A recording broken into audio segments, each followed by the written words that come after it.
Yo, Mikey! I'm against this ruling because I would like to redraw the districts based on red people, and you would be your own district. It would be great to have, I think that you are not represented enough in our country, and I've seen people be racist against you. And so I would like to draw a red district just for you. But what I mean by that is not a Republican district, but a literal district full of red people.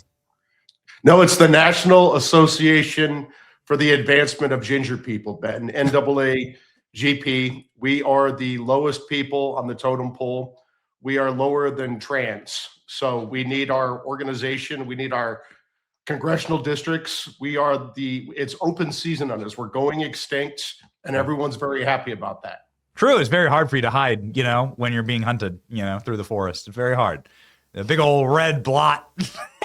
Okay, what's going on here? Please give us the over/under. All of the Supreme Court justices that you put on the Supreme Court. So few people understand this, but I do. I know the lore. Many of the Supreme Court justices that you fought tooth and nail for, and you put on that court, they decided rightly. It was a 6-3 decision. That's overwhelming. Yeah. So the Voting Rights Act of 1965 was enacted to end intentional racial discrimination, right, in voting, in districts, and it's been misconstrued since then to allow racial discrimination in voting in congressional districts. And the Supreme Court properly held today that you cannot slice and dice Americans based upon race. The only time that you can use race, the federal government or states can use race in a determination is when you are, number one is if you're trying to prevent racial prison riots. That's a very narrow exception. Number two is when there's intentional racial discrimination that you're trying to remediate. And so that didn't pass muster here in Louisiana. They don't just get to create districts based upon race, DEI districts based upon race. And the Supreme Court correctly held that creating these DEI districts, these racial districts, violates the Equal Protection Clause of the 14th Amendment. It's not permitted by Section 2 of the Voting Rights Act of 1965.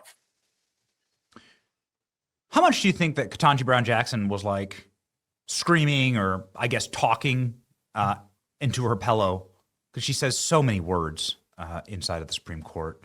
What's your message to Ketanji Brown Jackson here? Well, I said this, Ben, on your show and other shows when Biden picked her. Biden said he was only going to pick a black woman for the Supreme Court. And there were three top contenders: Ketanji Brown Jackson in D.C., Leandra Kruger in the California Supreme Court, Michelle Childs, a D.C. judge as well, D.C. Circuit judge as well. Two of those judges, Childs and Kruger, would have actually been smart enough to build bridges in a 6-3 minority. They would have built bridges with conservative judges, conservative justices to pick them off from time to time and eke out liberal wins or moderate wins from time to time, maybe pick off Kavanaugh or the Chief or Amy Coney Barrett, maybe even my old boss Gorsuch. Joe Biden picked Ketanji Brown Jackson, who repels everyone.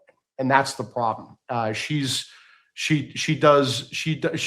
counterproductive for the liberal cause. And I think that Justice Elena Kagan is the biggest loser of that appointment of Ketanji Brown Jackson, because she has Justice Sotomayor, who's a very sweet lady, writing her emotive dissents. And then you have Ketanji Brown Jackson, who irritates everyone, writing her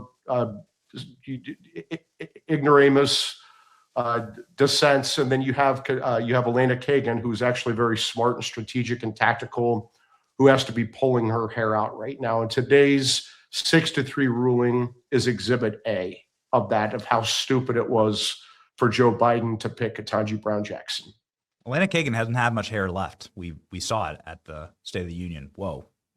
So yeah, she must be pulling her hair out. Okay. You're talking about people that repulse the greater American population. James Comey is one of those individuals. James Comey had a very bad day yesterday. I want to get your take on it. Yeah, James Comey, the former FBI director, the former deputy attorney general, the former U.S. attorney, thinks it's funny and cute to post a Instagram picture of 86-47 seashells in North Carolina. He was dumb enough to do it in North Carolina. This was after 2 assassination attempts against President Trump during the campaign. James Comey knew exactly what he was doing here. This was several months into President Trump's second term. He just got a broad electoral mandate. He was not talking about impeachment or, kicking him off TV or kicking him off X. He was talking about killing President Trump, which is a federal crime. You cannot make threats against the President of the United States. That's one felony.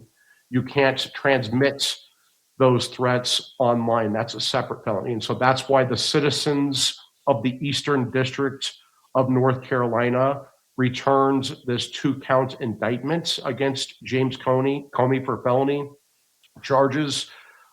They say, oh, he has a First Amendment right to do this. No, you don't. You do not have a First Amendment right to threaten government officials, particularly the President of the United States. The reason this case was so important, and I want to say hats off to Pam Bondi for starting this investigation many, many months ago, and hats off to Todd Blanche and Kash Patel, Trump's acting attorney general and Trump's FBI director, for bringing these long overdue, much needed charges after President Trump faced his 3rd assassination attempt last Saturday, and the guy tried to carry out this 3rd assassination attempt according to his manifesto because he was been inspired by hateful, crazy, partisan, false rhetoric by Democrat leaders like James Comey, for example. And so that is why it's so important, particularly if you're a former FBI director, particularly if you're a former deputy attorney general, particularly if you're a former U.S. attorney,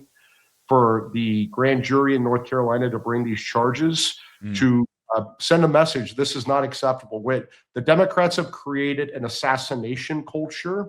They want President Trump dead. They want Steve Scalise dead. They want Charlie Kirk dead. Unfortunately, they succeeded there, but they have an assassination culture. They can't win debates. They can't win elections. And so what do? They just try to kill their political opponents. It's unacceptable. The Democrat political leaders like James Comey cheer this on. Wink, wink, nod, nod. They know they have deranged. Actually, I keep saying deranged. They're not deranged. These are everyday Democrats who are doing this. School teachers in California. This is today's Democrat Party. They are the party of violence. They are the assassination party. We have actually Steve Hilton ready to go from California, and so Mike, we have a hard out here, but I wanna just, and Steve's leading in the polls, so let's make sure that he has the correct security there in California. Just real quick, your over under on how this is going to go for James Comey.